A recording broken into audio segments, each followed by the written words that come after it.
أعوذ بالله السميع العليم من الشيطان الرجيم. بسم الله الرحمن الرحيم.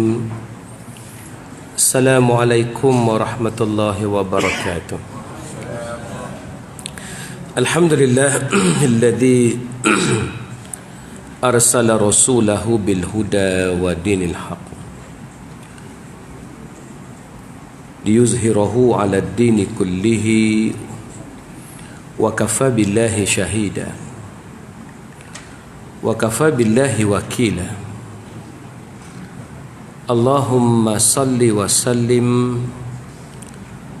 وبارك على محمد وعلى آله وصحبه ومن تبعهم بإحسان إلى يوم الدين. أما بعد، فيا عباد الله اتقوا الله أوصيكم ونفسي بتقوى الله فقد فاز المتقون. رب اشرح لي صدري ويسر لي أمري واحلل عقدة من لساني يفقهوا قولي. ربنا زدنا علما وارزقنا فهما. وقال الله تعالى في كتابه العزيز: أعوذ بالله من الشيطان الرجيم. لقد نصركم الله في مواطن كثيرة ويوم هنين إذ أعجبتكم كثرتكم فلم تغن عنكم شيئا وضاقت عليكم الأرض بما رحبت ثم وليتم مدبرين. Sadaqallahul Azim. Pertamanya, marilah kita memanjatkan syukur kepada Allah Subhanahu wa taala. Kerana pada malam yang penuh barakah ini dapat kita bertemu, dapat kita mengambil pelajaran dan boleh kita jadikan panduan dalam kehidupan kita, insya-Allah. Dan kali ini kita masuk dalam perjanjian Aqabah yang kedua. Bai'ah Aqabah kedua, betul tak Dia kata pada musim haji tahun ke-13 kenabian, iaitu bersamaan dengan Jun tahun 622 Masihi, lebih 70 orang Muslim penduduk Yathrib datang untuk menunaikan ibadah haji.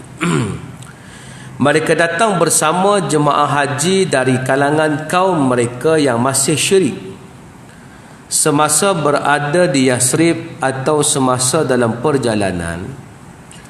Mereka bertanya-tanya sesama mereka, sampai bila kita akan membiarkan Rasulullah SAW berjalan dan hidup terusir serta ketakutan di kawasan bukit-bukit Mekah ini? Makna perjanjian Aqabah yang pertama dulu telah mencetuskan kelompok beriman di kota Madinah. Jadi mereka dah percaya dan beriman kepada Rasulullah sallallahu alaihi wasallam. Cuma persoalannya, takkan nak biar Nabi tinggal lama di kota Mekah, sebab mereka berjanji untuk menjaga Nabi. Batu ayat bai'ah ini Allah rakamkan dalam suratul Fath ayat ke-10. Cerita pasal bai'ah, innal ladina yubayyi'unaka innama yubayyi'una Allah yadullahi fawqa aydihim. Sesungguhnya orang-orang yang berbai'ah kepada engkau wahai Muhammad, sesungguhnya mereka sebenarnya berbai'ah kepada Allah Subhanahu wa taala. Yadullahi fawqa aydihim. Tangan Allah, kekuasaan Allah di atas tangan-tangan mereka. Jadi maknanya bai'ah ni pengertiannya besar dalam Islam, iaitu berjanji setia untuk menjaga Rasulullah sallallahu alaihi wasallam dan Islam. Sebab tu Allah rakam faman nakatha fa innama yankuthu ala nafsih. Barang siapa yang melanggari perjanjian akan bai'ah tersebut, maka akibatnya ia melanggar perjanjian dan akan menimpa dirinya sendiri. Fa innama yankuthu ala nafsih. Penyesalan itu hanya untuk dirinya sendiri. Maknanya nak bagi tahu bai'ah menjaga Islam tu adalah kewajipan. Jaga jemaah, jaga kekuatan iman, jaga kekuatan umat Islam, terutama jaga Rasulullah sallallahu alaihi wasallam. Sebenarnya sama ya. Nabi memang tak ada di kalangan kita sekarang ni, tapi apa yang Nabi bawa tu masih sama. Apa yang Nabi bawa tu masih ada. Apa yang Nabi pernah cetuskan dulu masih lagi, sekarang tetap boleh kita perjuangkan dan kita pertahankan. Jadi sebab tu kita lihat bahawa bila faham konsep bai'ah ini, para sahabat Ansar tidak berapa suka sebab Nabi duduk di Mekah. Sebab Mekah ini tempat tak aman. Orang Mekah, orang memang apa nama dipanggil orang keturunan Nabi yang tak terima Nabi. Jadi mereka nak bawa Nabi pergi ke kota Madinah. Itulah tujuan mereka. Baik. Justru apabila mereka sampai ke Mekah, berlakulah perhubungan rahsia antara mereka dengan Nabi SAW yang membawa persetujuan dua pihak untuk berkumpul pada pertengahan hari-hari tasyrik di satu lorong Aqabah, tempat terletaknya Jamratul Ula di Mina. Maknanya ini betul-betul musim haji ni. Mereka datang tu betul-betul musim haji. Maknanya hari tasyrik ni hari orang boleh buat korban, hari maknanya musim haji lagi, tengah-tengah dalam keadaan sibuk dan sebagainya, mereka nak temu dengan Nabi SAW. Nampak tak? Kesibukan Mekah dengan sistem haji menyebabkan orang boleh turun ke Mekah, dan kelompok daripada Madinah yang sudah beriman dan ada juga yang belum lagi Islam boleh datang untuk berbincang dengan Nabi SAW. Baik, marilah kita mendengar seorang pemimpin Ansar menyifatkan kepada kita tentang perihal pertemuan yang bersejarah itu. Pertemuan yang mengubah pusingan hari-hari yang berlalu antara penentangan berhala dan Islam. Ka'ab bin Malik Al-Ansari radhiyallahu an berkata, Ka'ab bin Malik sebut dalam pertemuan itu, katanya, kami keluar untuk menunaikan ibadah haji dan kami berjanji untuk bertemu Rasulullah SAW di Aqabah pada pertengahan hari-hari tasyrik. Pada malam janji temu kami dengan Rasulullah SAW itu, bersama kami adanya Abdullah bin Amr bin Haram, salah seorang ketua yang terhormat di kalangan kami, yang turut sama tu. Kami libatkan dia bersama, sedangkan kaum kami yang musyrikin, kami rahsiakan hal tersebut dari pengetahuan mereka. Yang mari itu adalah termasuk yang tak beriman. Yang tak beriman tu kami tak beritahulah. Lalu kami berbicara dengannya dan kami beritahu, hai Abu Jabir, kamu ini seorang ketua di kalangan ketua-ketua kami, serta salah seorang yang terhormat. Sesungguhnya kami tidak senang dengan keadaan kamu sekarang ini, akan menyebabkan kamu menjadi kayu api neraka pada esok hari. Kemudian kami pun mengajaknya kepada Islam dan kami ceritakan tentang janji temu kami dengan Rasulullah di Aqabah. Abdullah bin Amr bin Haram belum Islam masa mereka ajak jumpa Nabi itu, tapi mereka kempen supaya Abdullah bin Amr ini masuk ke dalam Islam, supaya bila jumpa Nabi itu adalah pertemuan yang baik ni. Lalu dia bersetuju untuk masuk Islam dan datang bersama kami di Aqabah. Akhirnya dia dilantik sebagai salah seorang naqib. Maknanya mereka ajak dia masuk Islam, dia masuk Islam, akhir sekali dia jadi salah seorang ketua untuk berbincang, berbicara, bercakap dengan Nabi SAW. Nampak tak tuan-tuan peranan dakwah Islam ni? Kalau tak ajak, tak ada siapa masuk. Dia kena ajak, kok mana pun ajak tu yang paling penting. Kalau tak ajak, pakai dak lah kan. Ka'ab menceritakan lagi, maka pada malam itu kami tidur bersama kaum kami di tempat persinggahan kami.